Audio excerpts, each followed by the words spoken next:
new epidemic spreading at CNN and MSNBC. Low ratings.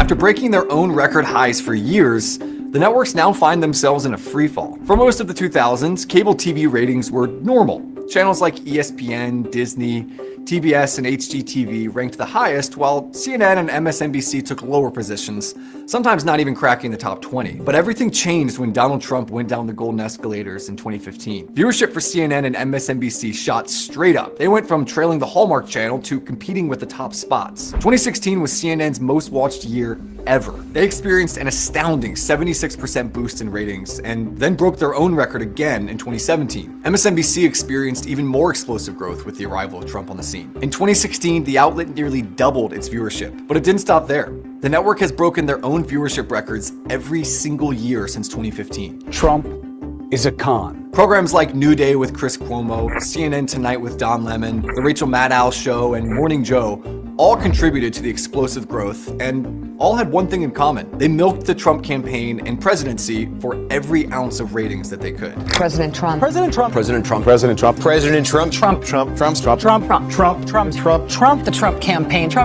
Trump campaign. The Trump campaign. Trump campaign. It's the Trump campaign. Donald Trump. Trump Russia. Trump campaign. The Trump campaign. The Trump campaign. Trump campaign. It didn't matter what he said or what he did.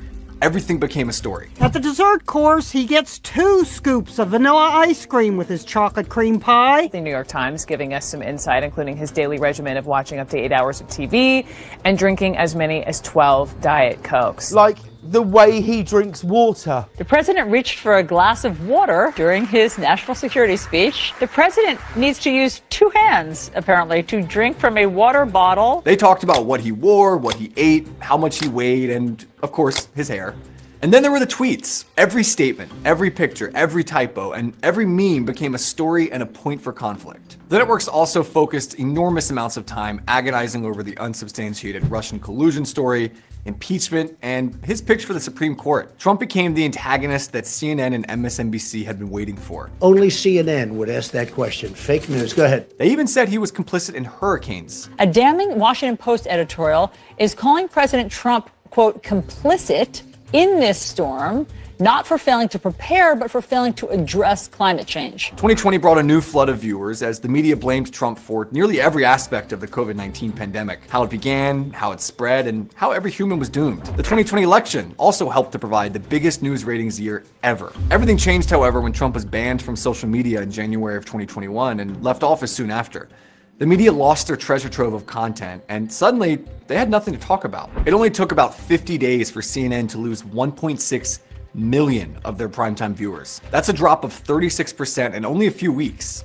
Even worse, half of the viewers in the key 25 to 54 age group tuned out, which means prices for advertisements also had to drop significantly. The story over at MSNBC was the same. They experienced a 41% decline between March of 2020 and 2021. Digging into the ratings a bit more shows that the first few months of Biden's tenure have been no less than an embarrassing beatdown for CNN. CNN's best performing primetime anchor, Chris Cuomo, ranked 22nd among cable shows. Don Lemon, another leading CNN anchor, took 37th. Jake Tapper has lost 3/4 of his audience since January, and Brian Stelter hasn't even broken 1 million viewers for 12 weeks straight. Journalist Ted Koppel predicted this exact scenario in 2018. When the ratings are up, it means you can't do without Donald Trump. You would be lost without Donald Trump. That is what he says. Ted, you know that's not true. CNN's ratings would be in the toilet without Donald Trump. You know that's not true. You're playing for laughs. Many pundits have attributed the decline in news ratings to Biden acting, quote, more presidential than Trump.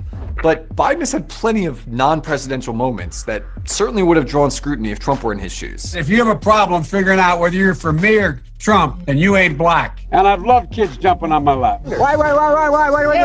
You're getting nervous, man. Look, here's the deal. You're forced.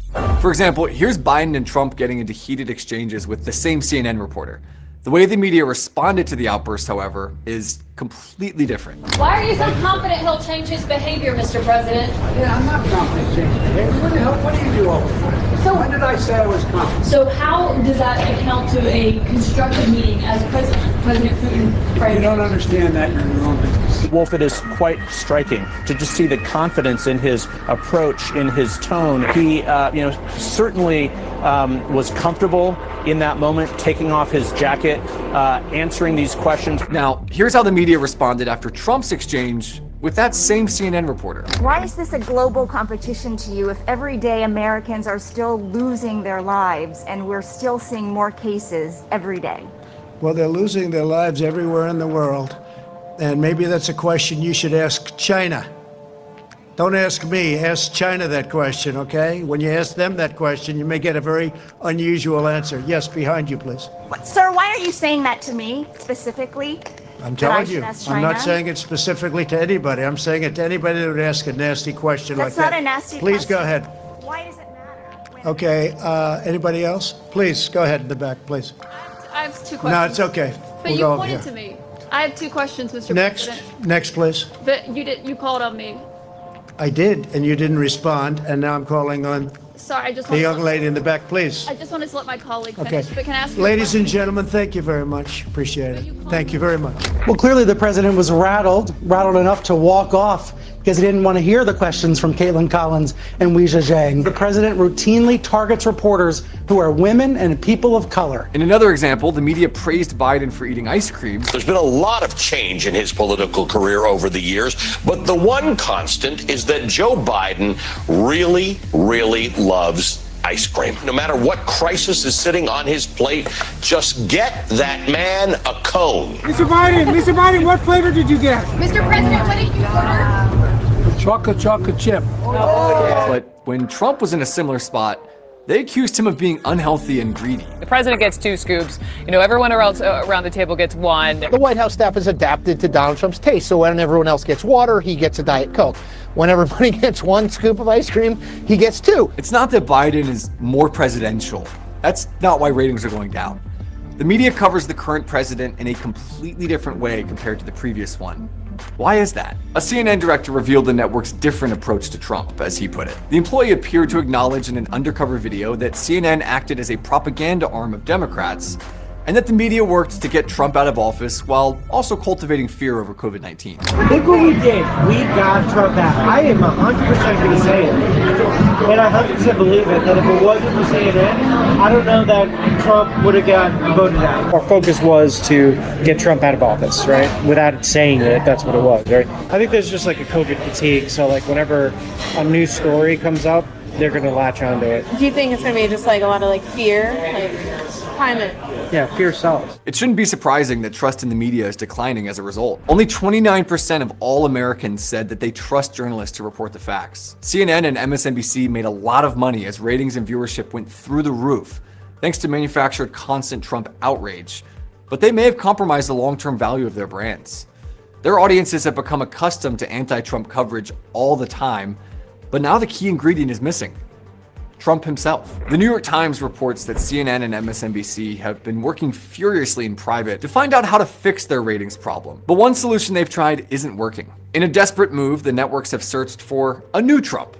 And they don't just want someone like Trump, they want someone that they can call Trump. Brian Stelter seemed to have succeeded in finding a replacement. He selected Tucker Carlson as the new arch nemesis of CNN. He even tried to brand Tucker as, quote, the new Donald Trump. Tucker Carlson is the new Donald Trump. Every day, Carlson is throwing bombs, offending millions of people, tapping into white male rage and resentment. The pivot failed to save the journalist from his steep ratings decline, however. His ratings continue to fall, and C-SPAN viewers are even calling in to air their grievances. I'd like to ask Brian to, on national television, admit he and his network are a bunch of liars. Mr. Stelter is the biggest minister of misinformation I have ever heard. My suggestion is whatever CNN says, do the opposite and you'll be fine. So will the legacy media ever regain the public's attention and trust? That's to be determined. But what's for certain is that CNN and MSNBC have yet to climb out of an ever-deepening hole. If the ratings have taught us anything,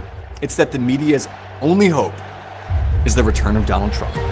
If somebody else won, their ratings would go down, they'd all be out of business. Nobody would watch.